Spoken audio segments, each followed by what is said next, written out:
सध्या सुरू असलेल्या अर्थसंकल्पीय अधिवेशनात बीड प्रकरणामध्ये धनंजय मुंडे यांनी दिलेल्या राजीनाम्यावरून विरोधकांकडून गदारोळ करण्यात आलाय।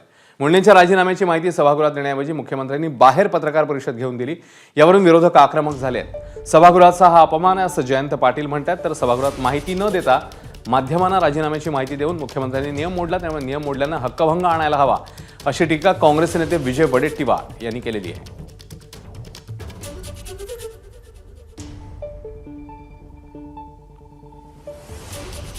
अध्यक्ष महाराज, सरकारने स्पष्ट केलं पाहिजे की मंत्री महोदयाचा धनंजय मुंडे यांचा राजीनामा झालाय का हे आम्हाला सभागृहात अवगत केलं पाहिजे। ही मागणी आमची आहे अध्यक्ष महाराज। आणि दुसरं अध्यक्ष महाराज, रुलिंग द्या अध्यक्ष महोदय, दुसरा अध्यक्ष महोदय रुलिंग द्या। दुसरा माझा पॉइंट ऑफ अधिकार काय आहेत? काय अधिकार आहेत? सभागृहाला माहितीच नाही काय चालू आहे।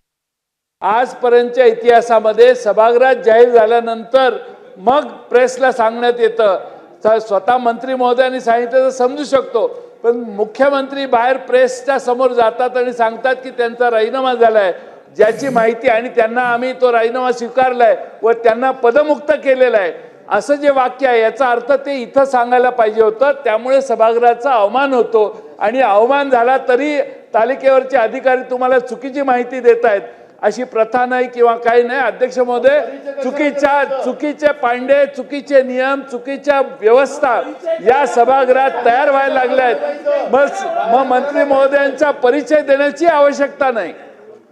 आज धनंजय मुंडेंचा राजीनामा घेतला गेला, तो राज्यपालांनी मंजूर केला, तरी सुद्धा सभागृहामध्ये मुख्यमंत्री का सांगत नाहीत, का घोषित करत नाहीत, हा महत्त्वाचा विषय। आणि यामुळे या सार्वभौम सभागृहाचा अवमान करण्याचं काम मुख्यमंत्र्यांनी केलेलं आहे।